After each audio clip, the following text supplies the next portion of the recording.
everyone, this is Kelly from The Truth and Story, and I'm back to read some more with the Mary L. Now, I have a piece of selenite on it just for right now. A lovely viewer messaged me after my live video yesterday that she was sending me a black obsidian pendulum, which is, I had talked about how that's what I really felt. I've been really feeling drawn to getting one. I mean, very strongly. And I had a feeling that that might be what is actually going to sit on this. And she said that she had one and was going to be sending it to me. I had not been able to find one. I called around me and nobody had one, and I looked online and none of them felt right. And so that's so sweet. But for the moment, I am keeping just a piece of selenite on here, just for cleansing, just as a placeholder, so to speak. So I have that. I do have my two talisman stones here, as well as my third one here, and my piece or my crystal clear quartz pendulum. So the four of those things kind of are the basis of any reading that I have.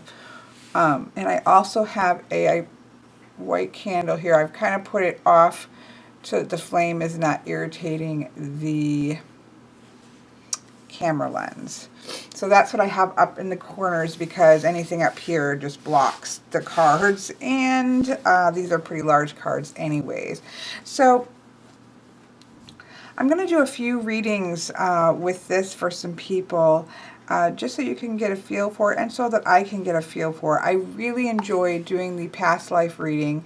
I do past life readings, but they're really big affairs where I'll use some Kipper cards for work and things like that. And I look at the birth chart, because there's ways to look in your birth chart at the moon and the moon energies and certain other things to show kind of what the last life that is impacting this current life.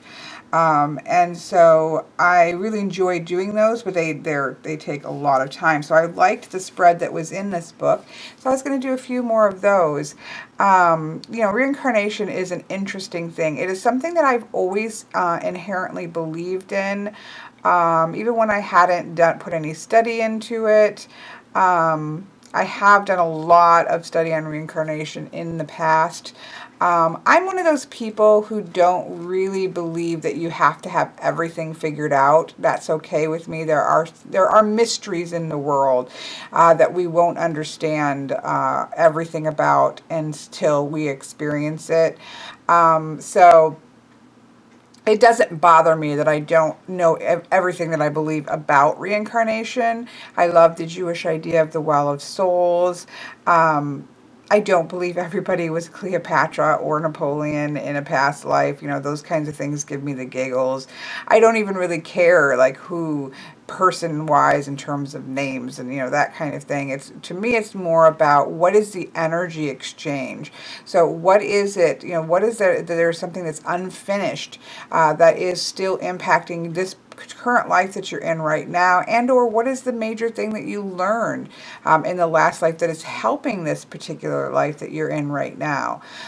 So I really love that concept of seeing, because sometimes we have irrational fears that we can't pin on this life, or and I know you can, there's ways to explain that without going into the idea of past lives, but for me personally, I believe that everything's up for grabs when it comes from the next life. We really cannot know for sure until we are in the middle of experiencing it. But I don't personally believe that when we die in this life, that that's the end of things. I do believe in a life after physical death in some form or another, and I think that that could actually be fluid, that it may depend on what you strongly believe at the moment of death that can inform it, such as the movie What Dreams May Come, where people kind of create their own heavens and their own hells based on their state of mind, the powerful state of mind that they are in at death. So there's many different ways to think about it, and I'm quite fluid in it. I just have a strong sense a strong belief that this physical life is not all there is, that there is some form of moving on. And I do believe that there is some form of choice in reincarnating and coming back, and giving things another go. Could be after a long rest period.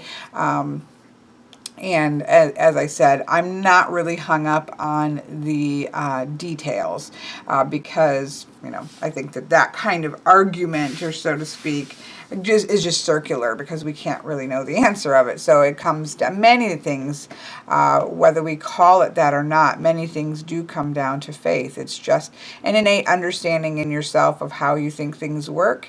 And that's enough. For me, that's enough. So that being said, I have a couple people who are going to allow me to do some more of these readings. There's a couple of I'm just going to play, really. I'm coming at it from a spirit of not playing. I'm coming at it from the spirit of it actually being, taking it seriously as a reading, which I always do. But I do have my intentions set. I've kind of done everything that I do to get into a particular reading. I do have the white candle for spirit, because we are talking about that kind of soul essence that, maybe coming across various lifetimes, and so those intentions are all set. So this first reading that I'm doing is, I guess I won't put people's name. I don't know. I guess I feel like it's such a private thing, this idea of past lives and energies, that, biggest disappointments and biggest pleasures and what brings in. I guess I feel like that's so personal. So I'm going to just label these number 1, and I guess let the people know what number they are. It doesn't bear any impact, I think, on anybody else watching the video who the actual person is. So this is for the first person, and I will notify you which number you are, which means I probably should write it down, because otherwise I'm gonna forget. Can I just say that last night I went through the major arcana from this deck, the guidebook, and I'm just ready to do a whole other video on it. I still need to obviously block the edges, but I have a lot to get done today, so I'm not sure that I will get to the store to get some more black soot. It will get done.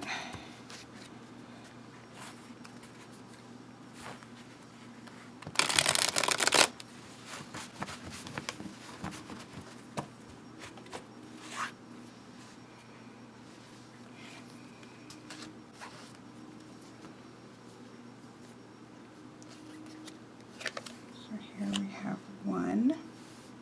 I'm just going to go ahead and lay the cards out. 2,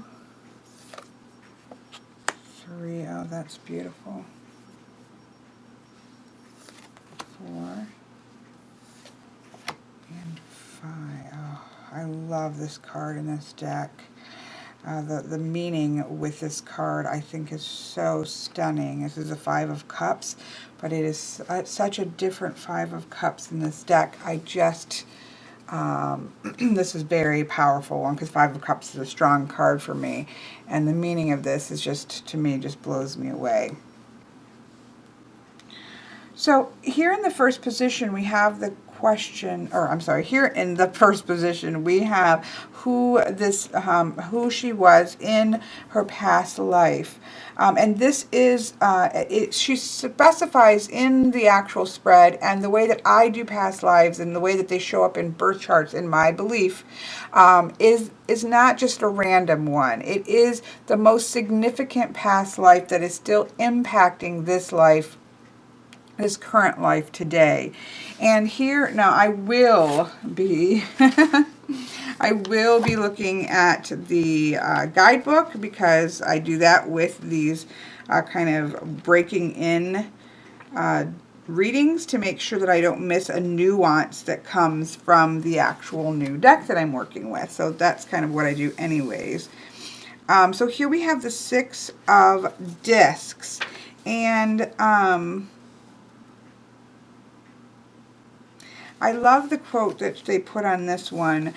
Just as treasures are uncovered from the earth, so virtue appears from good deeds, and wisdom appears from a pure and peaceful mind. To walk safely through the maze of human life, one needs the light of wisdom and the guidance of virtue. So this is an image of the angel Gabriel, who was the strength of God. So I quite love this. You can see that he is holding a candle here.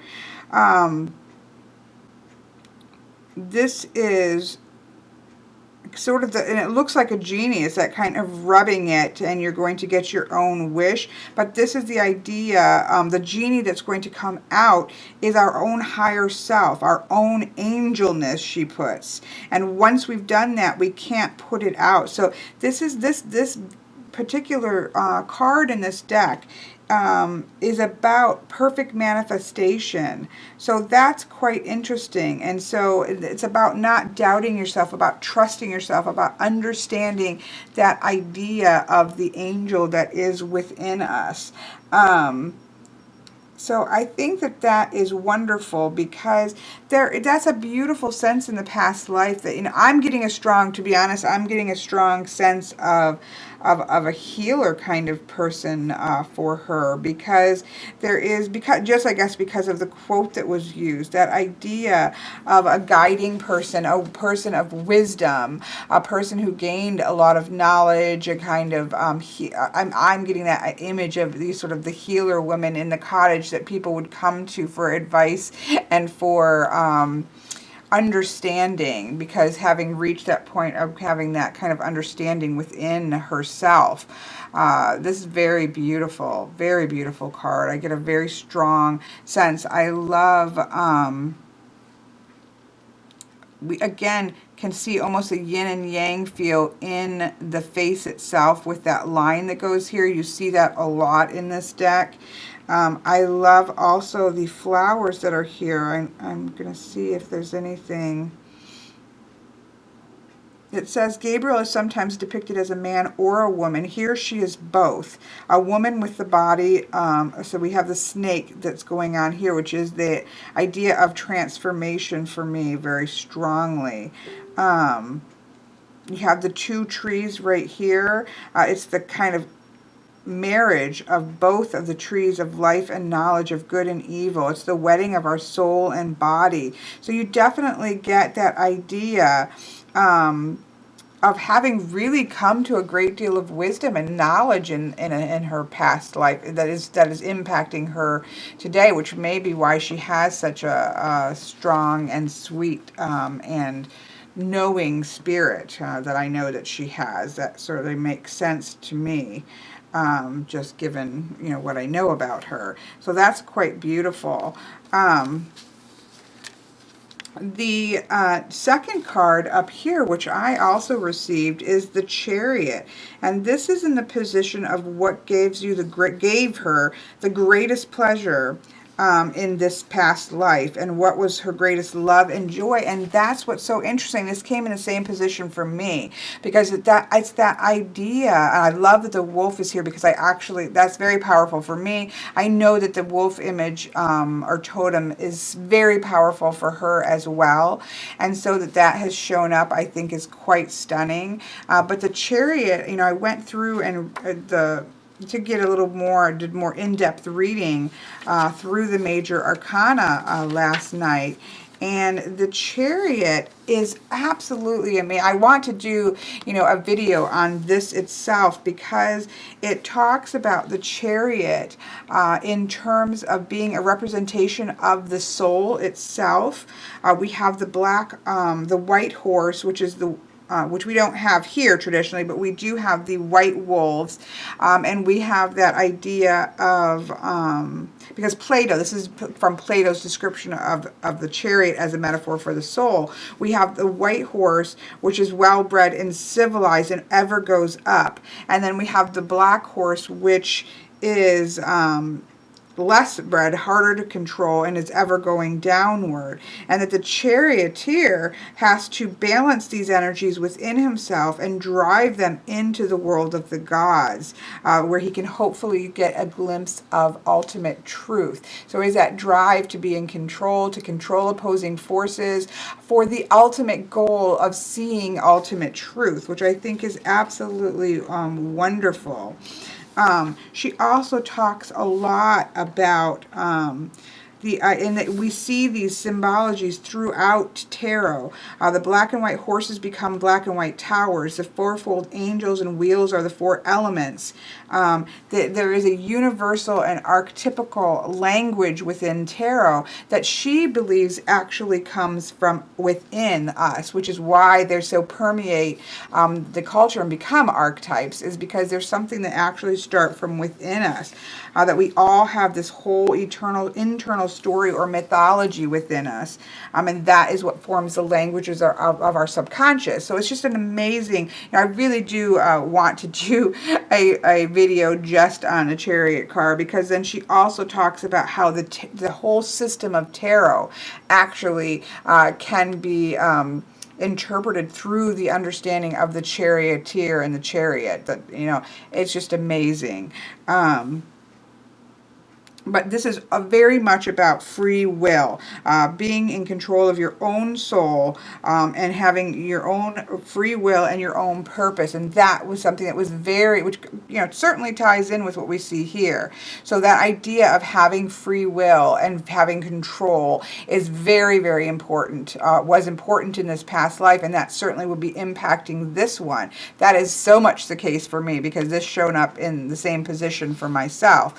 And I know this also applies to her very much.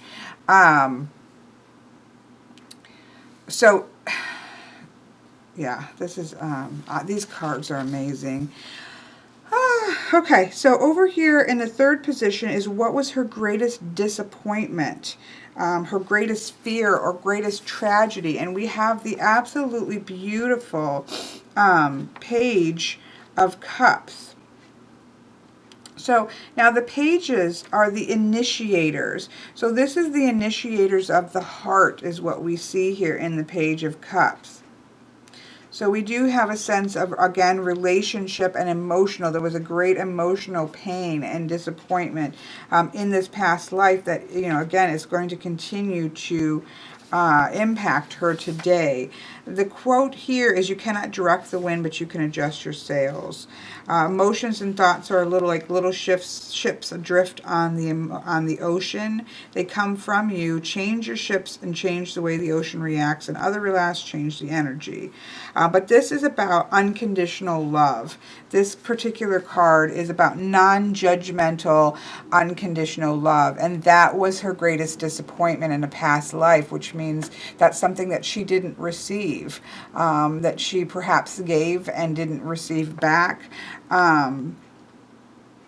It's about non-judgment. So she also could have had that idea of being judged for what she was. If you think about whether she was male or female, although if I'm getting the strong sense of female, even though this is both sexes, and I think that technically this is supposed to be a man. I see it as an Inuit woman, but that's, the power of being able to intuitively decide. So I get the strong sense of a woman here, but if that's the case, a strong free-willed woman in any time in the past, unless it was relatively recent, is going to come with inherent problems. But that's this is beautiful, because this is about unconditional love, and that was her greatest disappointment, which is going to be impacting probably how she enters into relationships and trust factors and things like that in this current life. here we have in the position number 4, we have the unfinished business, and we have the Temperance card, which is, that's just an amazing card. That is really the marriage of the male and female energies. We have the fire sun energy and the water moon subconscious feminine energy, and it's a combining of both of those energies. Let me find it here. This was a really interesting read as well. This is about opposites coming together with no barrier of ego, which has been destroyed, which is amazing. And it talks about, she has a quote in this one with the from Carl Jung saying, "I'd rather be a complete man than a good man." So that's quite interesting. So this is the idea of being completed by these two energies that are coming together. This is about redemption. This is about healing. This is about renewal, and it talks about transmutation even. So it is the combining and the tempering and the that sense of becoming more because of the combining of opposite forces, that alchemy that we think of with the Temperance card. And this is in the position of unfinished business. So there is that sense that the complete, because you're seeing the yin and yang here and who she was. You're seeing a bit of that's going on in the Six of Discs. But clearly that idea of really bringing opposing forces together, as we saw with the Chariot, that, which is about, doing that and it having been accomplished, idea of being able to master the opposing forces, where you do get complete free will, that perhaps that dream or that desire or that need for free will was not completed in that particular lifetime, and that wasn't something that was completely accomplished. And so that is something that's going to be very strong for her in this current lifetime, that need to complete that process of having complete free will, having complete merging of opposite forces, and that idea of being a complete person within themselves and of themselves is something that is maybe going to be quite a strong drive within this particular lifetime. So I think these cards are beautiful. And this card, especially given what we see here, this is the advice, because what would your past life like to tell you now in the present? And this is a card about guarding. This, we have Chiron, the symbol for Chiron, which is the wounded healer. And that's what I thought about, and I just thought of that now, but I really got that idea of a healer, kind of wise person, a healer person here. And so we have the advice coming from Chiron, which was the wounded healer. But this talks about the guarded heart. It does talk, she have a Virgil quote for that love conquers all. But this is about a wounded, that there is a deep wounding that occurred here. And maybe through this attempt at being complete and whole and in control with their own free will, there is a deep wounding of the heart. And this card just reminds me it just makes me cry because I love the Five of Cups anyways. But Chiron is laying his body over you for protection in this card. And the message of this card, which is from her this past life, this strong, wonderful, wise person who was hurt very badly, her message to her, to you, you know who you are, is release your pain and your need for forgiveness to the heart at the center of the universe and let it take your load for a while. So this is about, heal your heart. That's the advice from this very important past life for you. And I think that is absolutely stunning. And I'm going to leave that alone because we can talk about it together ourselves later. So very, very powerful. I adore this deck. Okay, I am back, and you can see I have blackened the edges of my deck. I actually used a Sharpie a Sharpie marker this time because both sides are black. You know, it wasn't going to really affect any kind of light colors around it. And boy, was that fast and easy because you really don't have to wait for anything to dry. There was a little, and my hands didn't get messy. I got a little bit because I'm a fairly messy person at doing these things, but nothing at all. Now, I did get a little bit of a headache just because of the, you know, permanent marker smell, but, you know, crack a window and or when it gets nice out, do it outside.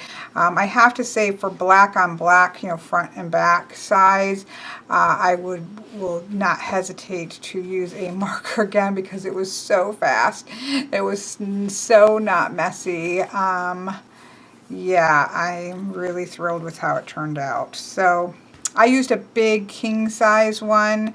And it just went so fast. So, and I don't have to wait overnight for it to dry, which is why I didn't really want to do the other, even though I went out and got the Jim Holtz. Now, if there was a light, if I had trimmed this down, I would be a little more nervous about, because I did notice it kind of goes over the edge if you do it on white. And so I would, you know, with the Jim Holtz, even if it gets on the front, you can wipe it off, especially with this high gloss, and you can't as much with the permanent marker. So if I was to do a light front and a black back with a black edging, which is generally not the case, but if that was the case, I would be a little more leery and might use the Jim Holtz instead. So we'll see. But again, most of the times that I'm doing the black, it is because the front and the back facings are black. So for this second person,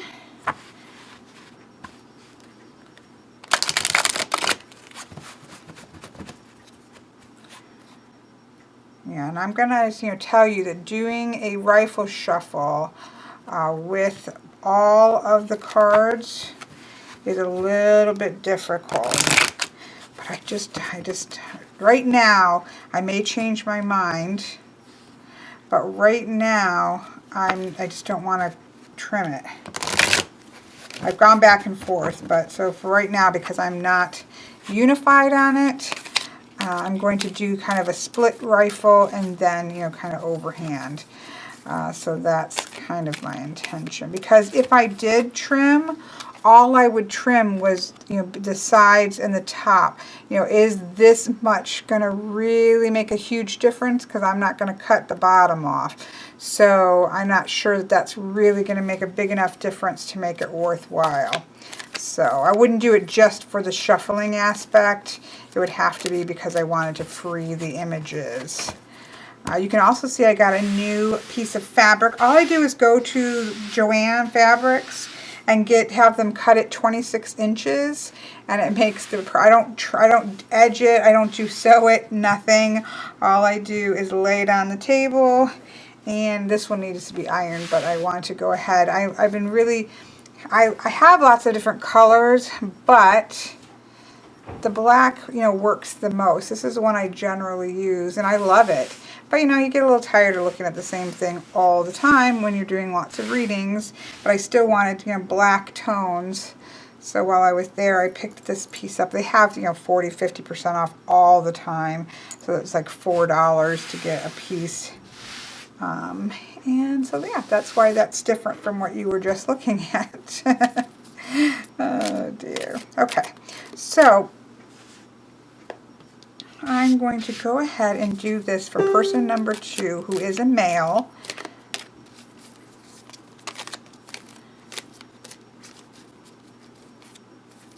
And he said it was fine to use him as an example. Well, everybody, I don't ever use somebody without their permission. But he said it was even fine to use his name.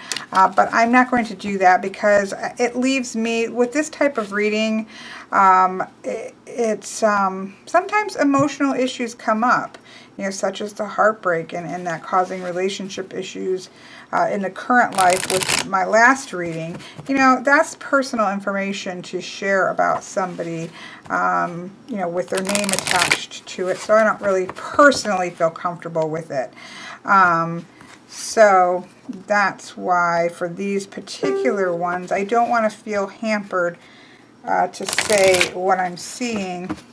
And so I've chosen kind of personally to not use names in these past life readings.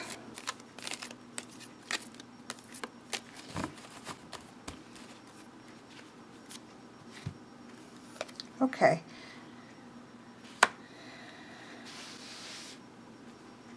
So here we have the Ace of Wands, the Ace of Cups, the Sun, very powerful energy there, the Page of Swords, and the Six of Swords. So that is very interesting off the back. We have the double aces, we have the double swords, and we have the Sun coming up. Now, the Ace of Wands, traditionally the aces are that kind of pure intention of a suit. This one I really like because we have here in the aces, they all have these sort of images on their stomachs. And I'm going to pull it up here. And this one has that spark, that idea of that sort of spark of spirit, because in this deck, the energy of the wands, in all decks, but she really focuses on the idea of spirit with this deck for the wands, that being that transformative energy, whereas sometimes we see the four elements, and then the fifth element is spirit. She incorporates spirit as the into the element of wands, which again is traditional. It's just she really puts an emphasis on it, which I like how she does it. I think it's beautiful. So this Ace of Wands has hawk wings. Of the sun, it says, which we also have the sun here. So we have that sort of double sun here. And the courageous heart of the lion, which is cherub of the constellation Leo. So lots of fire, lots of soul. The untamed energy and heat of the sun it's talking about. And so it's saying that this card wants to be a hero and a leader. So we have a very leadership role person, because this is in the position of who you were in a past life. And so we have very active, very yang, very masculine energy. This is the harnessing energy. And so this is a very strong element, obviously, to have as who you were, as a very strong individual. This is very untamed energy. This is the, that is the initial spark of this. So this is about strength and power and spirit.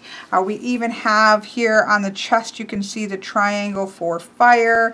And because we have that, butted up against the sun card, we can see in this past life that great deal of energy. But at the same time, we have the Ace of Cups, so we have that sort of yin and yang energy that's going on here, but that's in a different position. So in the position of who he is, we have this leader role, this power role, this untamed energy, creative energy, leader kind of energy, male energy that's going on as the who this person was card.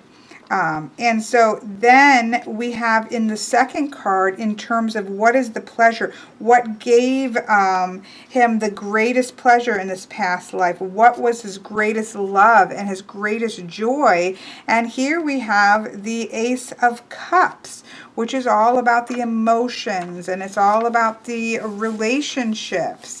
And so in this one, we have the same thing. It's about a new love. This is about an object of love. So his, he obviously had a wonderful, powerful relationship in the past life, because This is, that, and it's a free will love. This is somebody like he chose to love. This is to my opinion, this is a very strong object of love. This is somebody he was in love with. I mean, that was his great joy in this past life, was this love that he had for somebody. And then in the third card, then what was his biggest disappointment, fear, or tragedy? And what we have is the sun. So that is so interesting because it makes me think of Icarus, like flying too close to the sun, because we have all this energy here. And it's almost like maybe that energy almost kind of burnt him up or burnt him out. That kind of feel there. So we have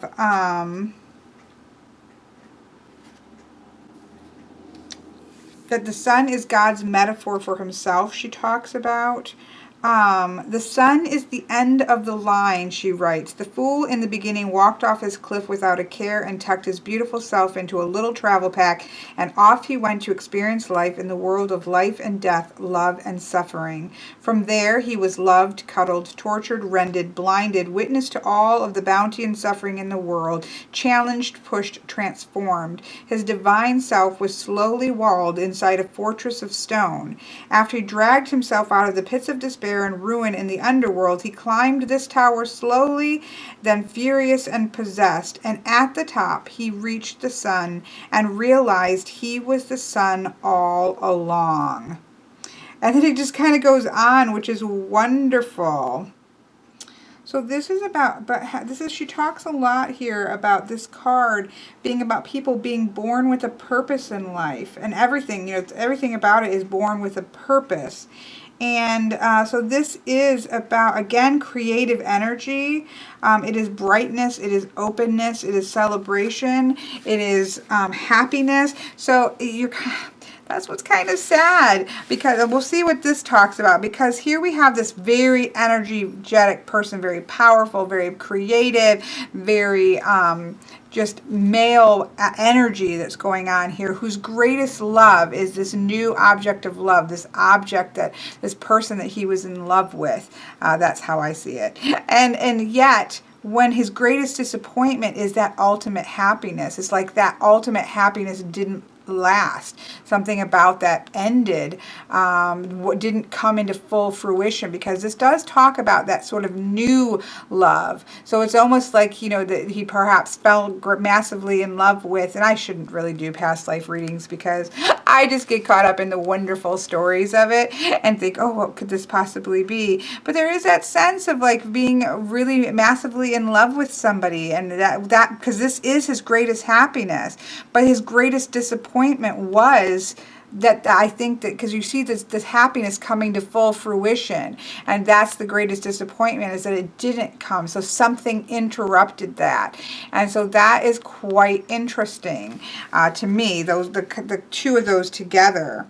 And so then when we look to the fourth card, we look to unfinished business that's affecting this current one. We have the Page of Swords.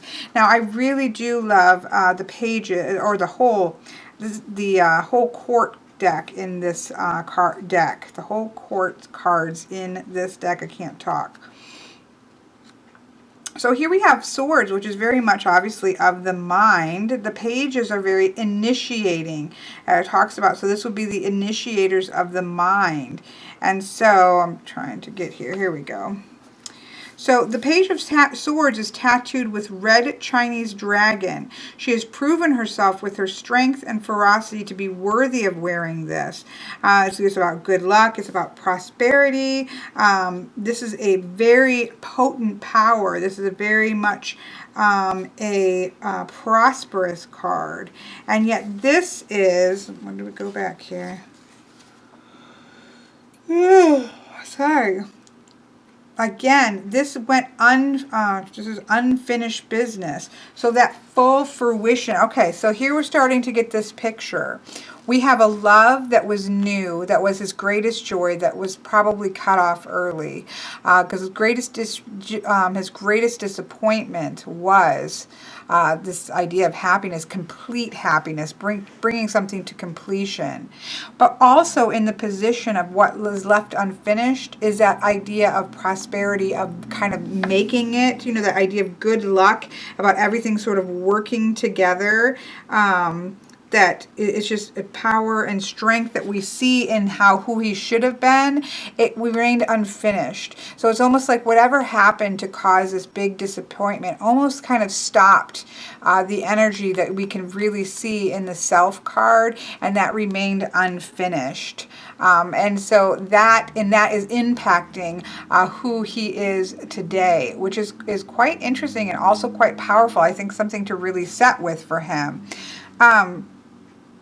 And I'm going to be talking to him about it later tonight, so we'll be able to chit-chat about it. But what's interesting is that the message then that if this past person could talk to him and have a message, it's the Six of Swords. And this is a beautiful card because in the sixes of this deck, we have archangels, but archangels done in a way that I think is quite powerful and work for my understandings of the archangels. And the archangel that is in this position is Archangel Raphael, who is the healer or the physician of God.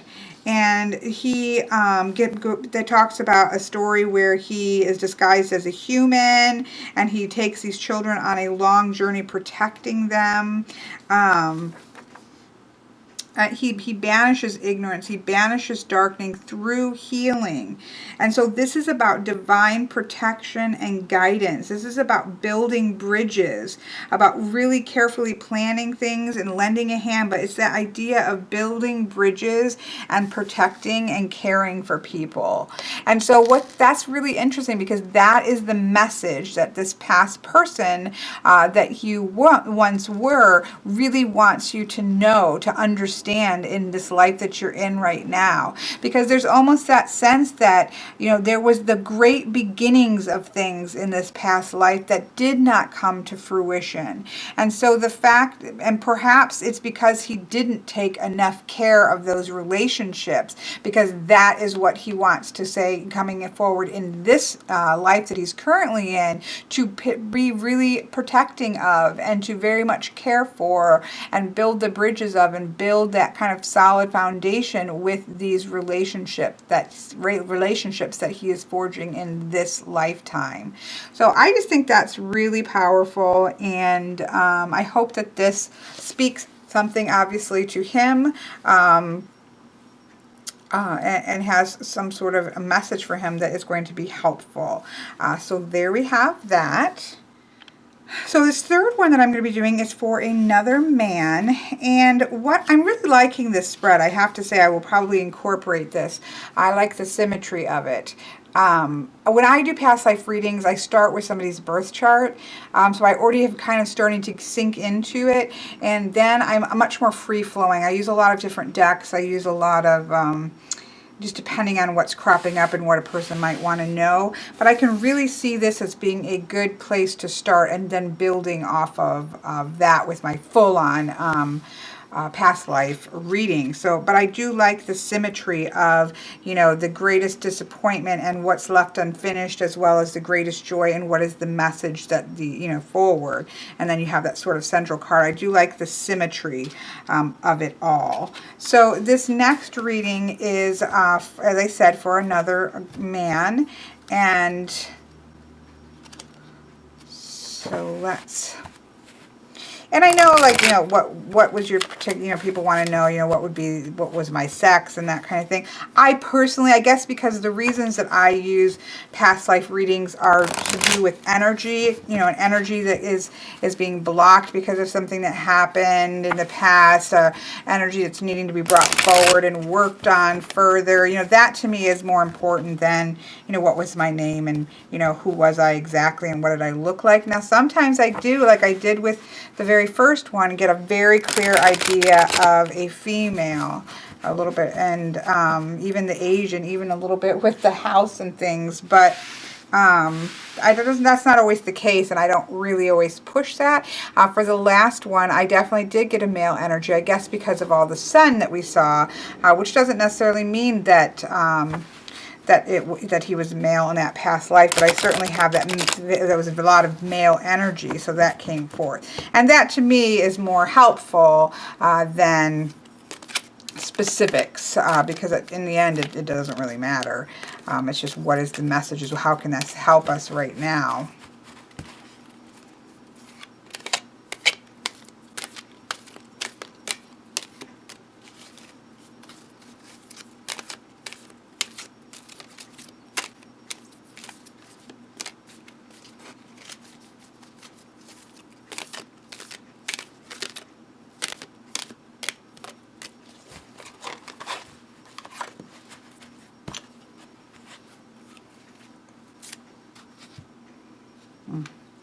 Had a pretty strong pull on this spot. Sometimes the bottom cards really jump out, and I usually take those and set them aside, and then sometimes I use them and sometimes I don't. I know it doesn't make any sense, but if I really feel that zing, I will take it out.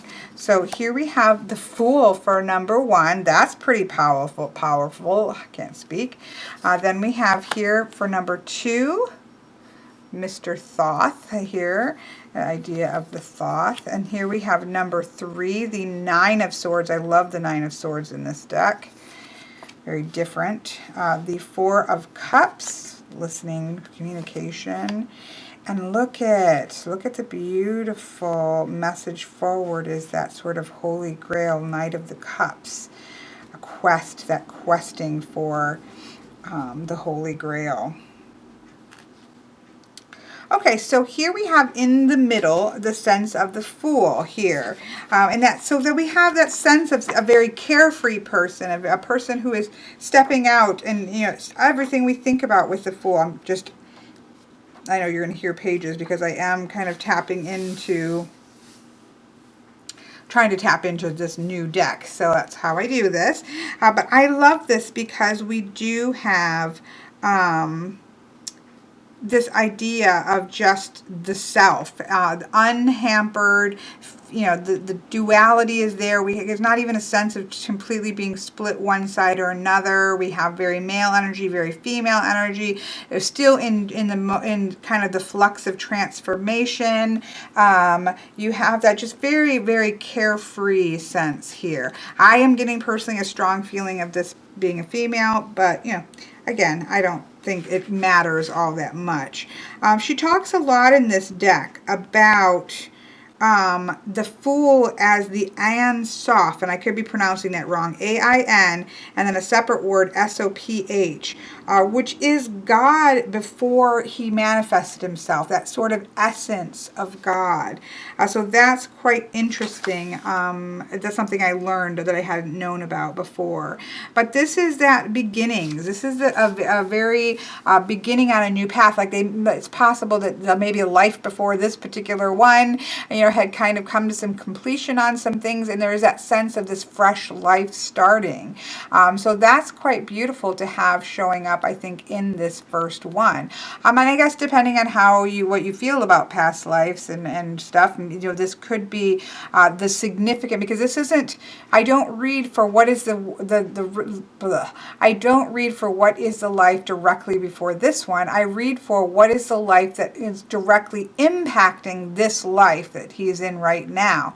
So maybe it is the actual first one, has his very first experience through life is the one that energetically is impacting him now. But there's definitely that sense of that fresh soul, that fresh new beginnings, that kind of skating on butterfly wings, literally with his feet. I just get that energy. I can literally kind of feel that energy kind of across my back of just this wonderful light spirit. And so what we're going to see, though, is, so for position number 2 is what was his greatest pleasure, what was his greatest love, his greatest joy in this particular life.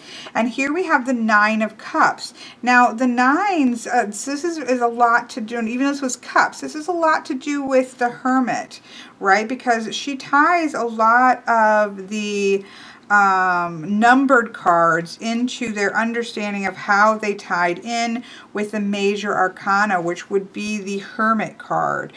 This is about experience, about going out and experiencing things, and living completely. She even writes in the Hermit card, the first two words, which her first sentences tend to be quite powerful, and her first sentence is just two words: innocence and experience.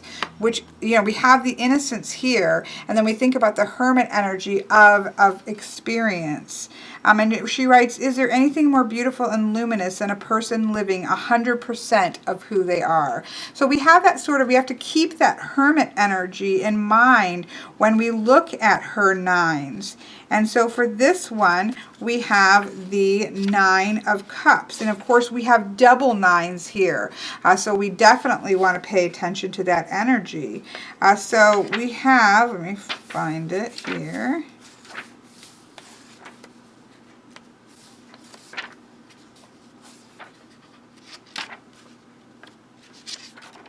Here we go. So what's interesting is that this is a cups, which is very watery energy, right? And yet she has an image of Thoth, who is about science and the mind and math and measurement, she talks about. And so, you know, that's kind of strange to have that in there. However, we even have the black and white towers here, which show up very often in black and white wolves, black and white towers, black and white I was going to say horses. Yes, horses. So that idea of duality is very much coming throughout this entire deck and very strong. And this particular card for her is accepting who and what and where you are with compassion and love and amazement and humor. This is a big-hearted, open, and honest kind of feeling, which goes very much with this character. If who he was embodies the Fool, it makes sense that where his greatest joy in life was in just being himself, which goes again with what we talked about with the Hermit card, that idea of living yourself completely, being your strongest power. And so there is a lot that's going on here, but this is the monkey, it says in here, is in complete and honest awe of the awesome universe. So is that just that sense of completely being opened and amazed by what he's seeing, and his joy in life is experiencing the life that he's in. So you do get that, start to build that idea of somebody that is just fresh and open and just in awe of the world that is around him. So it's just such a beautiful energy. And then we come over here, though, to the fourth position. And the third position, I'm sorry. And the third position is about his biggest disappointment and or fear and or tragedy. And we have another nine where we have the Nine of Swords. Now, the Nine of Swords in this deck is quite different.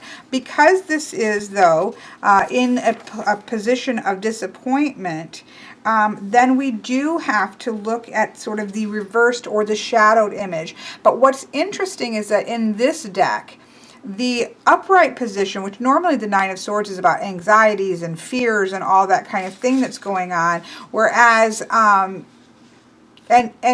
whereas in this deck, the upright version is about dreams coming true. It's about enlightenment, right? It's about redemption. It's about fully experiencing things. And yet that didn't happen because this is in shadowed, and this talks about an ending and an inability to see through the veil and to see through the fears and this kinds of things. And so, what's also interesting is, and she points out, is that we have the two towers, but the towers have been reversed. The black is on the right and the white is on the left, where she normally places it this way, as we see here. Because the right side, she said, is usually our dominant side. So that's quite interesting. But she talks about that for her, speaking about eternity being here and now. And in some ways, this was cut off. So I get the sense then of this really wide open, glorious life, very open person, this fresh new soul who didn't quite get to achieve enlightenment, didn't achieve really fully experiencing the world that he was so in love with, or she, because I do really have a strong sense of a female here, but he can take that. I don't think it matters, but that's what I'm kind of seeing. But this life that was so open and full of joy and so enjoying the experience of life was in some way cut off, because in reversed in her deck, the Nine of Swords is about an ending and or about death, that idea of the end of something.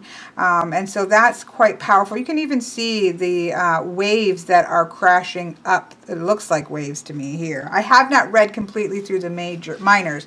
I've read through the majors, but so I'm just going intuitively, but you almost have this serene, everything looks serene and as it should be, that sense of reaching enlightenment. We have the bright here at the, the third eye kind of feeling of open, but we do have this side coming in from the side, what looks to be a wave, of quite a large wave, shall we say. So that's quite interesting there. Now in the Four of Cups, which is something that was left unfinished, is in the position of what was left unfinished. Now, I really like her use of the fours because it really does, and I guess that's kind of not ridiculous, but that's kind of maybe egotistical, but I really like her fours because they reflect my understanding of the fours much more than many other tarot decks tend to do, because there is that sense there of stability and foundational aspect that I really focus on with fours. So yes, there is of course always an underlying message when something is stable of becoming stagnant, but that's not as much apparent in her fours. And she talks a lot about, kind of how she focused on fours and building layers and symbols and how they became, and she went a lot to do with fours and gender as well. So we had she did have a lot of talk going on. I want to say it was in the Four of Swords that she puts, there's a lot of conversation about that. But in the Four of Cups, we have the sense of slowly being able to work on something. I'm trying to read this as we go, because this is something that has been cut short. This is something that was left unfulfilled. And so in this particular card, we have obviously all this water here, right? So it's important. This is about the subconscious. It's the foundation of our consciousness. And so really working on the subconscious being very, very important. And that the shell that we see right here is a dream. It's a gift from the ocean, and it shouldn't be taken lightly. And it's that idea of like a pearl. And so that water builds and creates, but it's very slowly and very gently, just as it also can erode very slowly and very gently. And so then we have this gift, this dream that was there that was unfinished. So there was a dream, because this is in the position of something that was unfinished. It was left unfinished. So that's why you do get that sense of maybe something that ended too quickly. Because between this card and this card, we have that sense that this life that was full of potential and openness was possibly cut short, and so there were many things that were left unfulfilled that need to now be gone back, I guess, and addressed and fulfilled. So if this person, if this wonderful, just from these two cards, I just get this really wonderful sense about this person, and it's just a beautiful energy feel. Like, it gives me shivers, and so in a good way.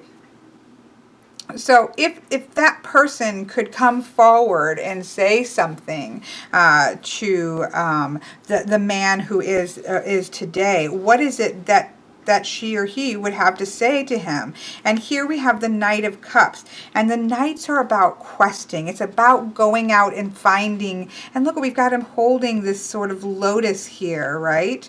And a lotus whose roots seem to be in blood, which is quite powerful. We're going to come look at this in a minute. But the quest, the Knights, this is a knight going on a quest for the Holy Grail, which I almost feel like is the seashell, this dream that was not fulfilled, this idea of who this person could become in that life that was not fulfilled. She's saying to him now that that's your quest. Your quest is to find that, to find the Holy Grail. So let's see what the Knight of Cups. Keep me away, it says. There's a quote here by Khalil Gibran, and I know I'm spelling that wrong or saying that wrong. It's just from, you see that name all the time and when I've read, but I've never heard it spoken. Keep me away from the wisdom which does not cry, the philosophy which does not laugh, and the greatness which does not bow before children. How wonderful is that, given this is that person, right? That very childlike energy, that beautiful open energy. You could see this person is going to cry through their wisdom, that is going to laugh in joy of philosophy, and would definitely be bowing to children. This is the energy that I get from these two cards. And so to have that here, I think is absolutely wonderful. She fancied, or she fashioned, the Knight of Cups after a knight on a grail quest. He's holding the cup full of blood. So it was that cup thinking about Jesus piercing the side, and the blood in the water that flowed forth was caught in the grail. So the blood and the water, being both the human and divine, took and made the grail have miraculous sustaining and healing powers.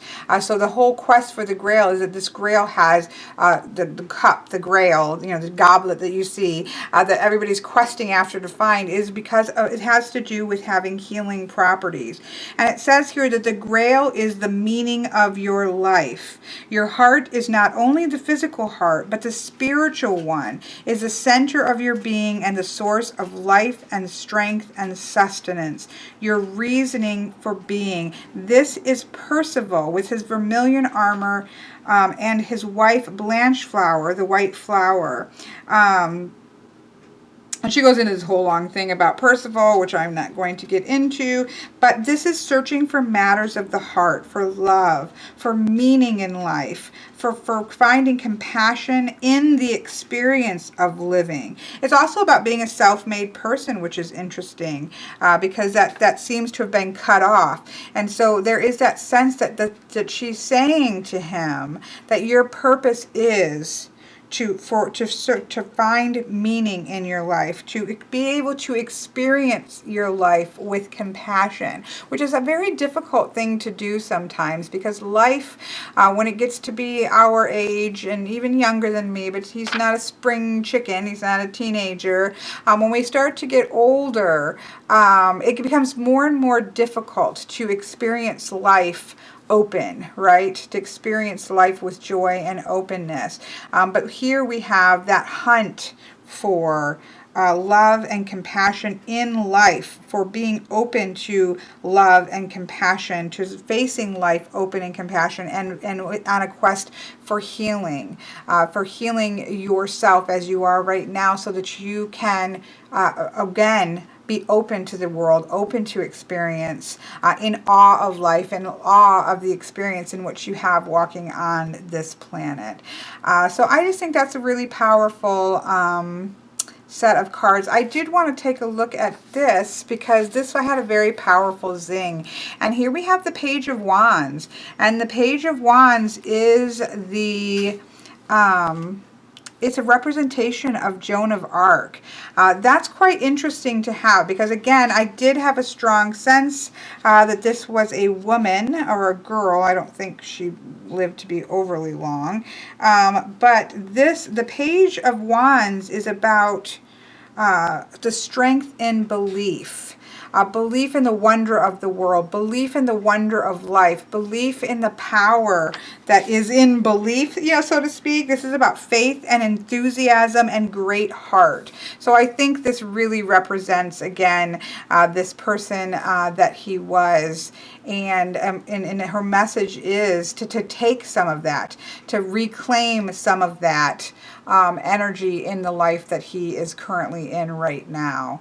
So I hope that he finds this helpful, and I just find these readings to be very, very powerful, and so I do appreciate them for letting me do them for them because it's quite a wonderful way to get to know a deck like this that is also pays reverence, I think, to the depth that the deck offers. So thank you all for watching along as I kind of play around and feel my way through this fantastic deck.